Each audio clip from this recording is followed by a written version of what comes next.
O livro de Filemão não tem capítulo, é só versículo. Tá? Então é uma carta.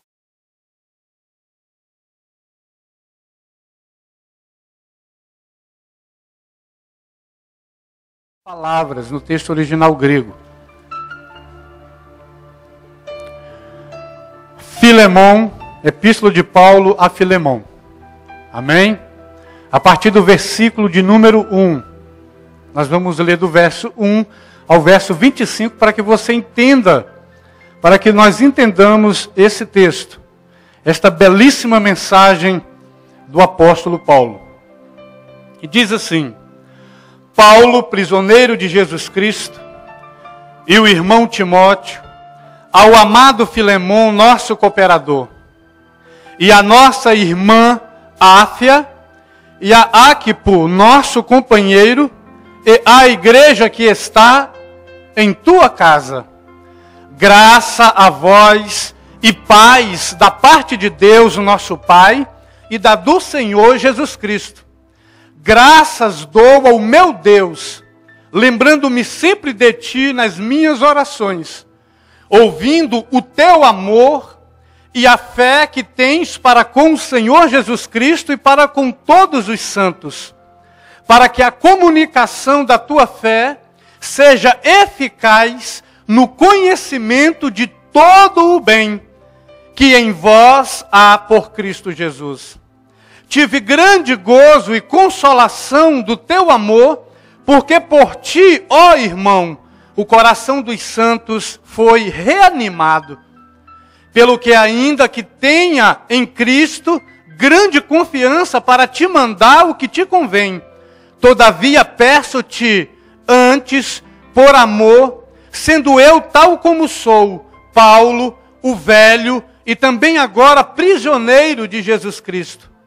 Peço-te por meu filho, Onésimo, que gerei nas minhas prisões, o qual no outro tempo te foi inútil, mas agora a ti e a mim muito útil, eu te tornei a enviar.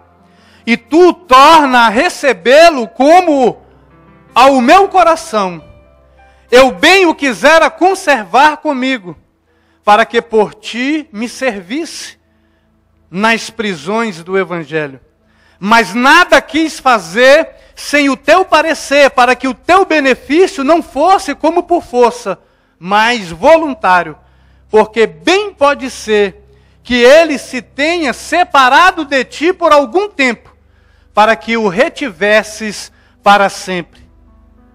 Não já como servo, antes mais do que servo, como irmão amado particularmente de mim, e quanto mais de ti, assim na carne como no Senhor. Assim, pois, se me tens por companheiro, recebe-o como a mim mesmo. E se te fez algum dano, ou te deve alguma coisa, põe isso na minha conta. Eu, Paulo, de minha própria mão o escrevi. Eu o pagarei, para te não dizer que ainda mesmo a ti próprio e a mim te deves. Sim, irmão, eu me regozijarei de ti no Senhor. Reanima o meu coração no Senhor. Escrever-te confiando na tua obediência, sabendo que ainda farás mais do que te digo. E juntamente prepara-me também pousada, porque espero que pelas vossas orações vos hei de ser concedido. Saúdam-te Epáfras, meu companheiro de prisão por Cristo Jesus, Marcos, Aristarco, Demas e Lucas, meus cooperadores. A graça do nosso Senhor Jesus Cristo seja com o vosso espírito. Amém. Que Deus aplique em nossos corações a sua santa e bendita palavra. Amém?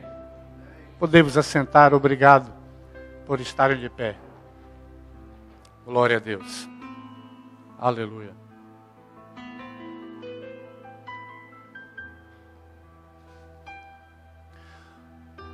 Amados, nós cremos que o Senhor Deus, Criador de todas as coisas, Ele sempre tem uma mensagem para os seus filhos, para os seus chamados, para os seus executores da obra dEle nessa terra, para aqueles que se dispõem a ouvir a mensagem do Senhor. Deus sempre tem uma mensagem para nos dar alento, para nos dar conforto, para nos dar direção, para nos dar vida, para gerar em nós ânimo, para tirar de nós todo desânimo e nos fazer seguir nesta caminhada que muitas vezes é tão dura, é tão desanimadora, mas o sangue do Senhor Jesus Cristo e a benevolência de Deus, o Espírito do Senhor Deus, Ele nos consola em todas as nossas fraquezas e nos anima a caminhar mais uma vez, mais um dia, na presença do nosso Deus, do nosso Senhor Jesus Cristo. Aleluia. Por isso eu creio que o Senhor, nesta noite, Ele tem uma mensagem para reanimar, para avivar, para nos levantar e para dizer para nós que nós somos mais que vencedores por intermédio daquele que nos chamou, que nos salvou, que nos preparou para essa grande batalha. Aleluia. A palavra do Senhor, ela é poder. Ela é poder renovador, é poder vivificante. E a palavra do Senhor, ela marcou gerações ao longo da história. A palavra do Senhor, muitos homens sangraram, morreram pela sua palavra. Mas eles receberam do Senhor a bendita promessa, porque existe uma promessa na palavra de Deus, que nós herdaremos e seremos co-herdeiros com o Senhor Jesus Cristo. Por isso você pode animar o seu coração, você pode levantar a sua cabeça e você pode dizer confiantemente: o Senhor está comigo, a sua vara e o seu cajado me consola. O apóstolo Paulo estava preso quando escreveu esta carta a Filemon. O ano é 62 depois de Cristo. Paulo estava perto, aqui pertinho, estava preso aqui perto em Roma. Estava preso. E com ele havia um homem chamado Onésimo. O nome Onésimo, Paulo faz aqui um jogo de palavras. Aqui no verso 11 ele diz: o qual noutro tempo te foi inútil, mas agora a ti e a mim muito útil, eu te tornei a enviar. Porque o nome Onésimo significa útil, aquele que tem utilidade, mas ele estava inútil. Porque Onésimo era um escravo de um homem chamado Filemon. Filemon morava na cidade de Colosso, aonde Paulo escreve a carta para os colossenses. Colossos aqui na Grécia, aqui pertinho também. E este homem, Filemon, significa de filos, amor no grego. Filemon, aquele que tem amor, aquele que ama. Aquele que tem boas obras, boas dádivas, aquele que se compadece do outro, é o nome Filemon significa. E Filemon tinha um escravo chamado Onésimo. Onésimo rouba o seu senhor, Filemon. Onésimo se rebela, foge, e aí ele é preso. E aí então ele estava preso com Paulo dentro da cadeia. E Paulo começa a evangelizar Onésimo. E aí então Onésimo recebe o amor de Cristo Jesus como Senhor da sua vida, reconhece que é pecador, que era carente de Deus, e agora era uma nova criatura, passa a fazer parte da família de Jesus Cristo, passa agora a ser irmão de todo aquele que recebe Cristo como Senhor, e Paulo reenvia ele agora a Filemon novamente, dizendo para Filemon: olha Filemon, este que foi inútil para você, mas agora ele é útil, porque agora ele é nosso irmão, e se alguma coisa ele te deve, lança na minha conta. Recebe ele, Filemon. Eu tenho certeza que você irá recebê-lo, porque você é um homem amável, você é meu amigo. A igreja do Senhor estava na sua casa. Eu muitas vezes estive aí, agora quero ir te visitar, se o Senhor assim deixar. Eu irei te visitar e nós conversaremos sobre muitas coisas. E Paulo manda saudar a Filemon e todos os amigos cooperadores, e para que ele recebesse Onésimo no Senhor. Esta palavra, ela transformou vidas. Ao longo de muitos anos, prosperou nações, edificou reinos, edificou muitas pessoas, transformou a vida de outros tantos. Eu sou um exemplo disso. Esta palavra, a palavra de Deus, E esta mensagem, a mensagem de Paulo, traz muitas lições para nós. Pastor, como é que nós interpretamos esse texto? Nós interpretamos esse texto assim, literalmente. Paulo escreveu de fato uma carta, ele estava falando de coisas reais, verdadeiras. Mas quando nós lemos esses textos revelam para nós aplicações e nós podemos tirar lições desses poucos versículos para aplicar na nossa vida e com certeza fazer da nossa vida uma vida muito melhor, porque a palavra de Deus é poder transformador, é poder de Deus para transformar a vida de todo aquele que crê. Aleluia, glória a Deus.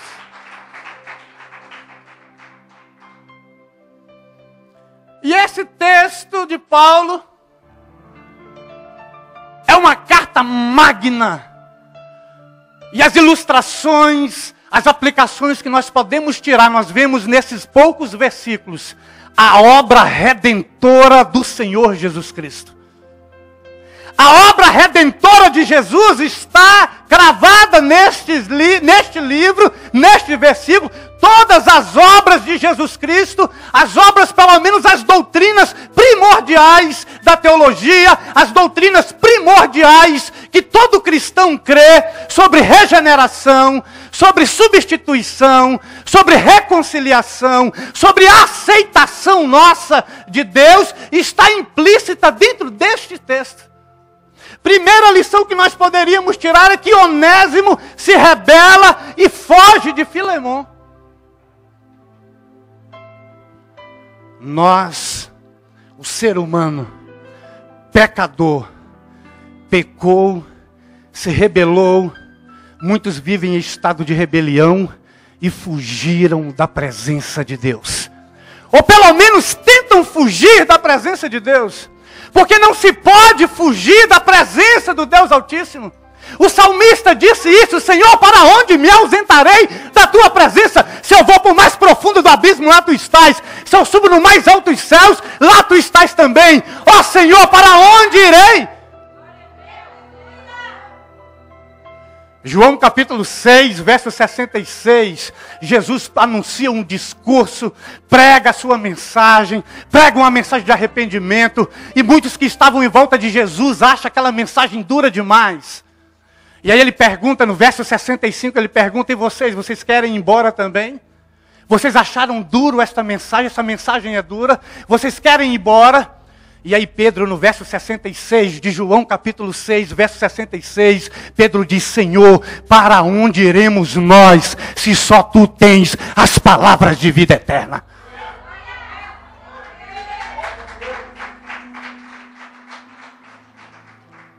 Para onde iremos nós? Pedro pergunta para Jesus, ou fala para Jesus. Para onde eu irei, Senhor? Pedro, é interessante que Pedro não diz: Senhor, para onde nós iremos se só tu faz milagre? Para onde eu vou se só tu dá carro novo? Para onde eu vou se só o Senhor dá casa? Para onde eu vou se só o Senhor dá dinheiro? Para onde eu vou se só o Senhor prospera? Pedro não fala assim, mas Pedro está firmado na palavra e ele diz: Senhor, para onde eu vou? Porque só o Senhor tem as palavras de vida eterna.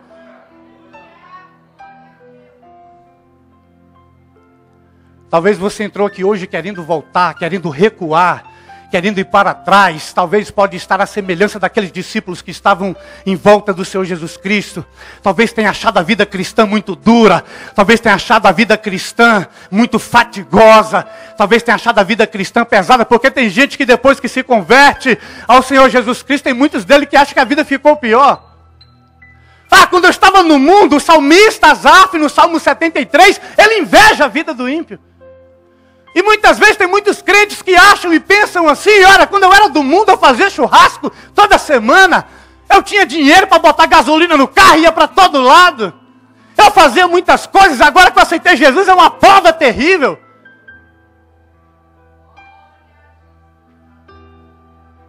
Às vezes tem que pedir um rapaz, às vezes tem que pedir emprestado um franco para eu pagar uma condução. Às vezes não tem dinheiro nem para a gasolina do carro. mas o Senhor está conosco. Ele é Deus e conhece a nossa história. Por isso não baixa a sua cabeça, porque muitos estão procurando, a gente procura muitas vezes, em muitos lugares, nós atendemos pessoas com vários históricos. Um dia desse, um ligou para mim: pastor, agora eu encontrei o caminho, encontrei a verdade. Sim, irmão, o que foi? Olha, eu andei perdido um tempo. Fui para a macumbaria, fui para o testemunho de Jeová, fui para o espiritismo. Agora eu estou bem melhor, eu estou na Seixonoye. Eu falei: misericórdia, Senhor. Mas essa sede do ser humano de procurar, de procura, por que as pessoas têm muita história? O que vai para a macumba não satisfaz. E vai para o espiritismo, e vai para não sei para onde, e vai ficando cada vez mais fadigosa essa caminhada, até que um dia alguém encontra essa grande luz, porque Deus é luz, e Jesus Cristo habita na luz verdadeira, na luz perfeita, na luz real.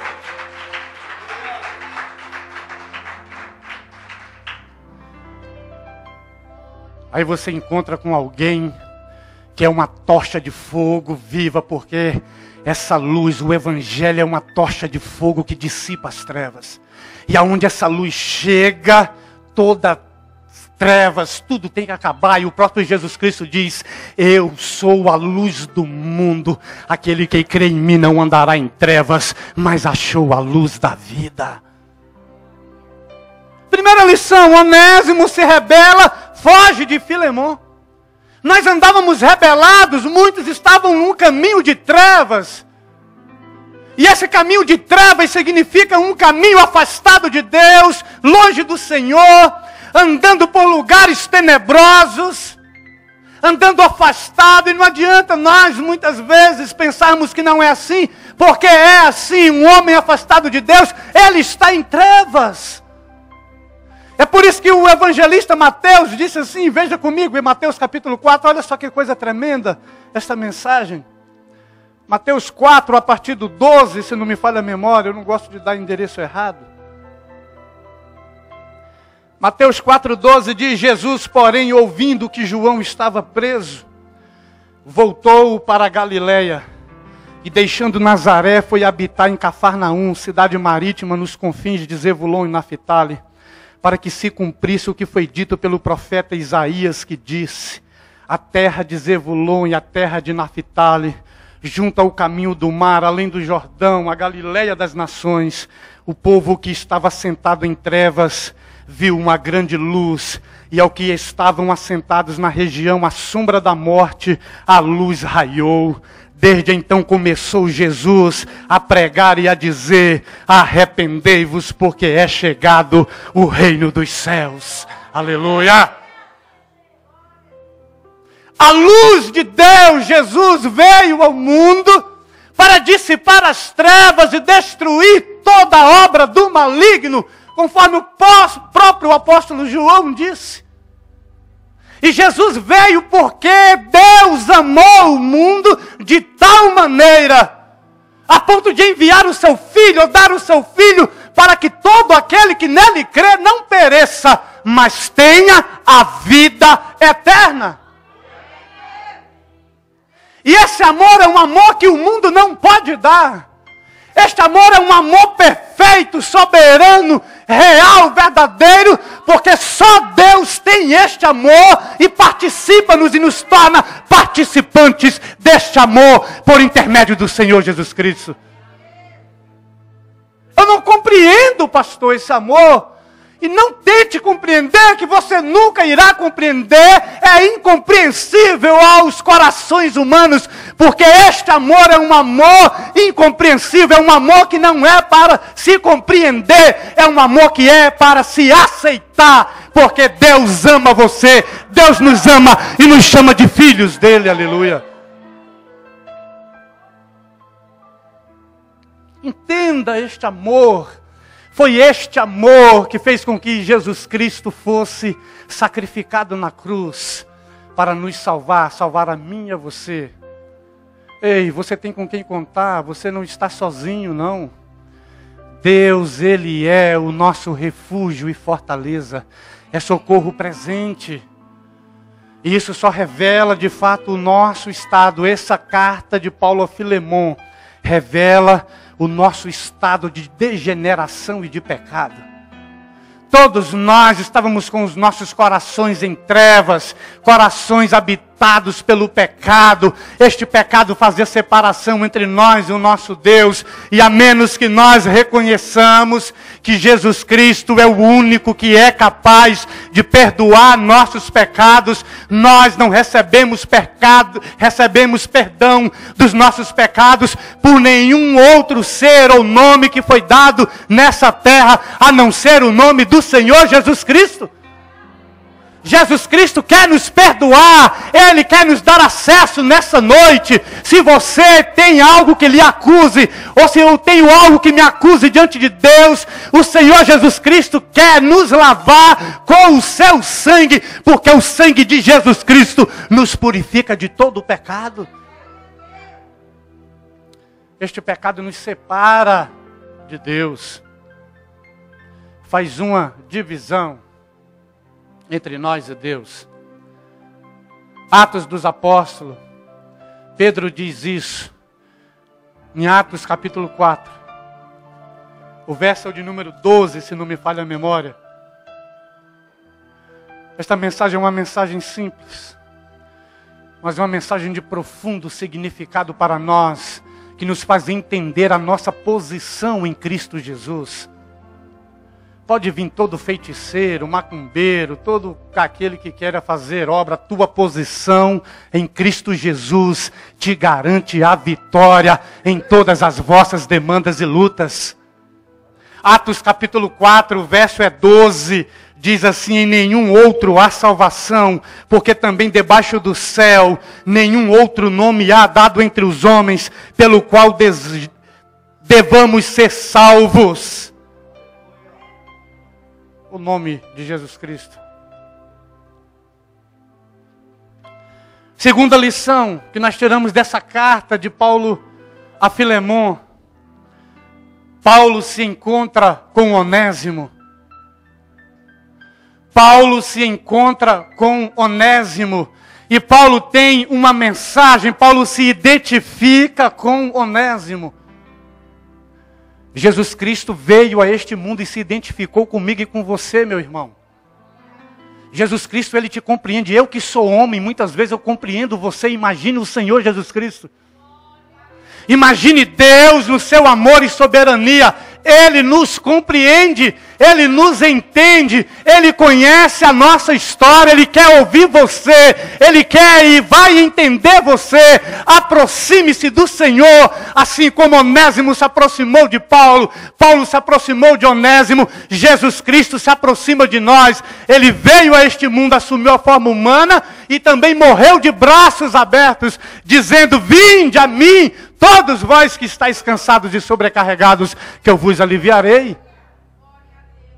Foi por isso que Jesus morreu de braços abertos. Não morreu de braços cruzados. Uma vez eu estava no meu trabalho e não tinha nada para fazer. Até interessante, não tem nada para fazer no trabalho, né? Só coisa de quem mora em Brasília. Eu estava com os braços cruzados, meu patrão chegou em mim e falou assim: rapaz, desencruza os braços, que Jesus morreu de braços abertos. Aí eu fiquei pensando naquilo, né? Rapaz, mas que coisa. Aí eu desencruzei os braços, aquela mensagem ficou dentro da minha mente. E eu ainda não era crente em Jesus Cristo. E aquilo foi roendo o meu coração, foi mexendo comigo. E um dia eu estava no balcão, e eu creio que o Senhor tinha uma sede muito grande na minha vida. E Ele queria me salvar, porque também eu creio que muitas pessoas da minha família intercediam por mim em oração. E nesse dia a energia acabou. E ficou tudo escuro. E aí quando a energia acabou, foi bem na hora que chegou uma cliente. Eu trabalhava numa padaria. Chegou uma cliente e eu disse assim: eita, Brasília está em trevas. E aquela mulher foi na bucha ela falou algo que quase que me derruba no chão. Ela disse: quem está em trevas é você, porque eu estou na luz. Aquilo veio como uma flecha no meu coração, eu não tinha nem palavras para falar, que eu fiquei mudo quando ela disse isso. E ali mais uma vez, Deus trabalhou no meu coração. E aí logo em seguida eu fui para a casa da minha mãe e contei aquela história aqui do poço. E o Senhor fez a obra dele completa há 23 anos na minha vida.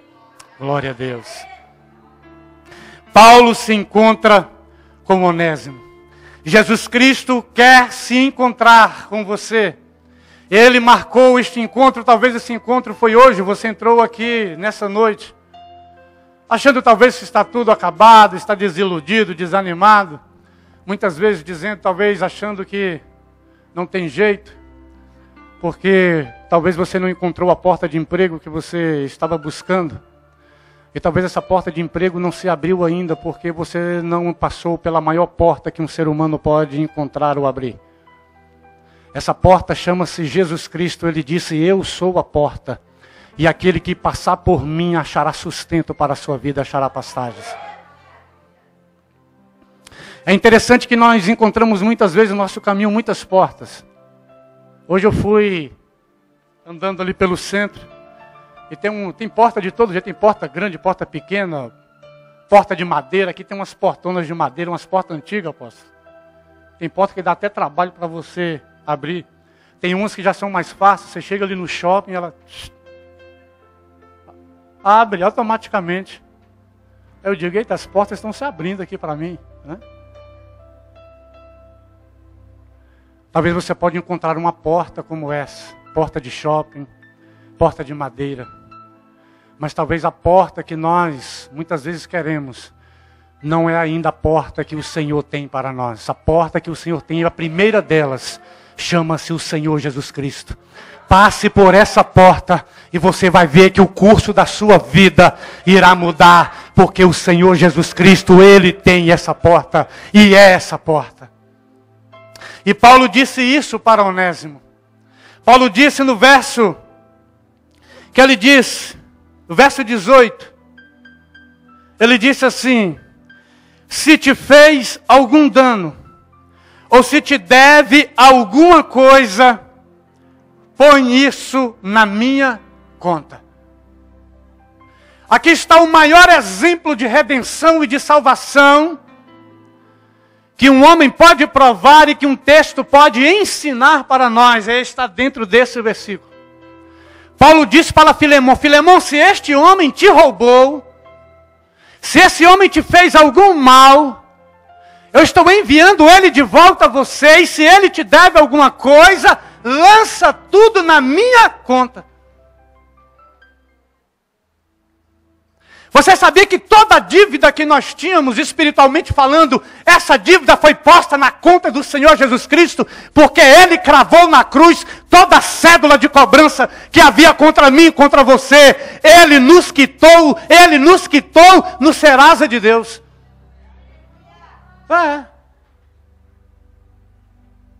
Se você estava com um nome sujo diante de Deus, estava com um nome em débito diante de Deus, assim como eu, todos nós estávamos, o Senhor Jesus Cristo foi e limpou o nosso nome. Você pode dizer glória a Deus e dar uma salva de palmas ao Senhor Jesus Cristo?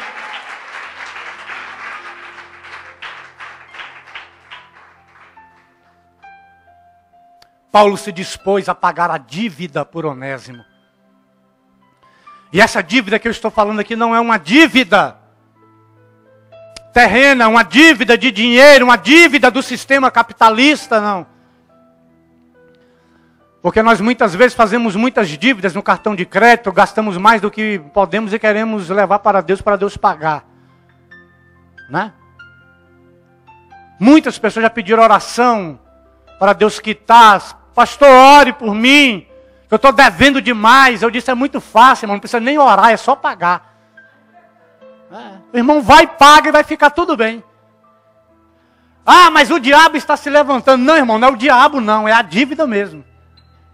Não é Satanás que está se levantando. Se você mostrar a fatura e tiver qualquer compra que o diabo fez, aí você me dá que eu quito. Mas vamos ver lá, foi que o diabo comprou. Né? O diabo foi no shopping, comprou 3 camisas de marca. O diabo foi no shopping, comprou não sei quantas gravatas. Né? Foi o diabo que foi? Não, não foi. Mas a dívida que havia de cobrança entre nós e o Senhor, porque de fato existia uma dívida. Tem um famosão aí do DVD, que quando ele começa as pregações dele, ele diz assim, aquelas palavras de efeito, aqueles jargões, que as pessoas falam e a gente, não dá tempo da gente pensar, aí a gente engole e dá glória a Deus, aleluia, e sapateia ainda. Né? Ó Deus, se eu ainda tenho crédito contigo, num raio de 100 quilômetros, amarra os... Ó Deus, se eu ainda tenho crédito contigo. Crédito com Deus, irmão? Quem é esse que tem crédito com Deus? Quando nós temos crédito com alguém, significa que aquele alguém nos deve. E Deus não deve nada a ninguém. Não existe nenhum ser humano que tenha crédito com Deus. Não existe nenhuma atitude de bondade que nós possamos fazer que nos possa dar crédito diante de Deus. Isso é uma ilusão, é uma mentira que é pregada em muitos púlpitos. Nós não temos crédito com Deus. Se Deus fosse um grande contador e Ele abrisse o livro Caixa de Deus diante de nós e colocasse lá nas colunas de crédito e débito, não existe ninguém que possa encher a coluna de crédito. É só débito, débito, débito, débito, débito.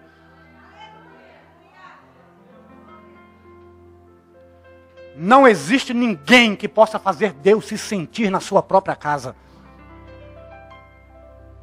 Todos nós somos pecadores, falhos. Mas existe um que tem crédito com Deus. E este veio ao mundo. E ele cumpriu por nós o que nós não poderíamos cumprir. E o seu nome é Jesus Cristo, o Senhor dos senhores, Rei dos reis. Este tem crédito com Deus. Aleluia. Esse tem crédito. E ele anulou toda a cédula de cobrança. Aí agora nós temos crédito? Pastor, não temos crédito. Nele, nos méritos dele, nós temos acesso a Deus. Mas seremos eternamente devedores enquanto estivermos nessa terra. Porque se Deus nos olhasse sem o olhar de Deus passar pelo Senhor Jesus Cristo, nós seríamos fulminados pela ira de Deus. Mas o Senhor Jesus Cristo veio a este mundo e cumpriu por nós, pagou por nós toda a dívida que nós tínhamos diante de Deus. A nossa dívida, ela foi paga pelo Senhor Jesus Cristo lá naquela cruz. E você pode dizer: eu sou filho de Deus por intermédio de nosso Senhor Jesus Cristo. Aleluia. Essas são as lições que nós tiramos dessa carta de Filemão. Paulo não pede nada em troca para Filemão. Paulo não pede nada em troca para Onésimo. Diz: olha, Onésimo, eu vou quitar a sua dívida. Eu escolhi isso.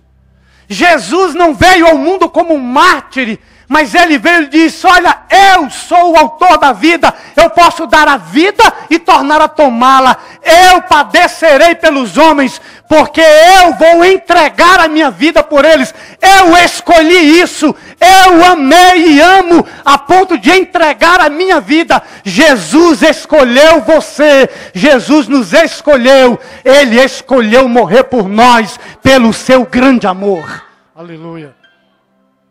Simplesmente. Não pediu nada em troca. Isso chama-se graça de Deus. Graça de Deus. Você não merecia, eu não merecia, nós não merecíamos. Mas Ele foi à cruz e entregou a sua vida por mim e por você. Isso é graça.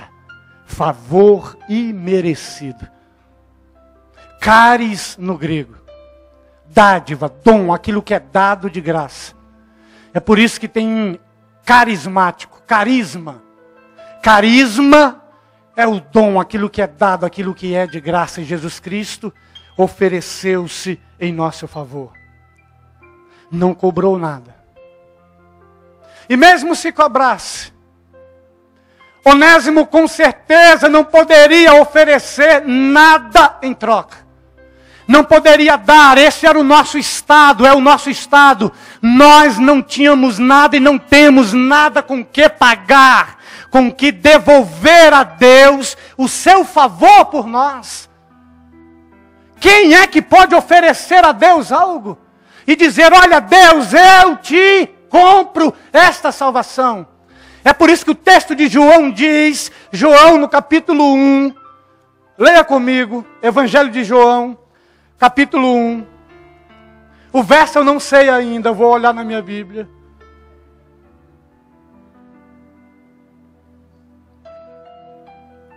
Verso 12 e 13 do Evangelho de João, capítulo 1, verso 12 e 13. É porque o texto vem na mente. Mas a todos quanto receberam, deu-lhes o poder de serem feitos filhos de Deus, aos que creem no seu nome, os quais não nasceram do sangue, e nem da vontade da carne, e nem da vontade do homem, mas de Deus.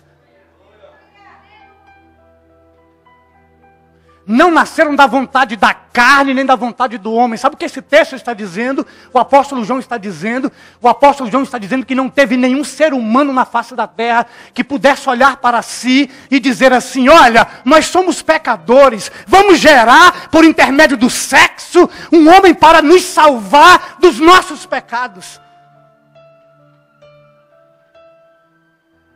Não teve ninguém que teve essa ideia. Porque se tivesse, talvez estaria vendendo. Não daria de graça. Porque no dicionário do diabo não existe a palavra graça, existe a palavra troca. Ele quer barganhar, ele quer trocar. Mas o único Deus que é um Deus de graça é o nosso Criador, o Senhor, Criador de todas as coisas. Ele é um Deus de graça e de verdade. É por isso que Jesus veio a este mundo cheio de graça e de verdade. E essa graça, ela está sendo oferecida e é oferecida a todos os homens. A todo aquele que crê nesta graça salvadora, nessa graça libertadora, nessa graça redentora. Esta graça que está permeando este lugar nesta noite. Que pode fazer de mim e de você, filhos de Deus, mais do que vencedores por intermédio daquele que venceu por nós. Aleluia. Essa graça, ela está disponível. É por isso que nas trevas brilhou a luz. E Jesus passou a dizer, arrependei-vos, porque é chegado o reino dos céus. Arrependei-vos. É a mensagem. Esta palavra no grego é metanoia. Meta, além de, mais noé ou noiá, pensamento. Foi traduzido para nós em português por arrependimento. Metanoia, a mudança exterior é metamorfose. A borboleta lagarta passa pelo processo da metamorfose e vira uma borboleta. Ela muda por fora. A metanoia, que foi traduzida para nós por arrependimento, é metanoia, a mudança interior, a disposição do pensamento, a mudança da forma de pensar, a mudança de direção. Se você não mudar a sua forma de pensar, você jamais mudará o estado da sua vida. Se você não colocar o teu pensamento debaixo da liderança e da direção da voz do Espírito Santo, que pode gerar em você a mudança de pensamento, sua vida jamais tomará outro rumo. Porque quando nós encontramos com Jesus, Jesus muda o nosso caminho. Ele nos tira do caminho de morte e nos dirige para o caminho de vida. Mas pastor, onde é que está escrito isso? Eu quero encerrar.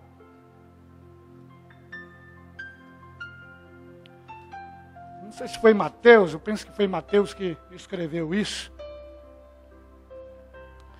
Mateus capítulo 2. Está falando dos magos do Oriente que foram visitar Jesus. E aí eles foram visitar Jesus, e aí no verso 12 do capítulo 2 de Mateus, diz assim: e sendo por divina revelação, avisados em sonhos, para que não voltassem para junto de Herodes, partiram para a sua terra por um outro caminho. Quem encontra com Jesus Cristo tem revelação do caminho certo. Você pode dizer amém? Quem encontra com Jesus Cristo tem revelação do caminho certo. Ele muda o nosso caminho.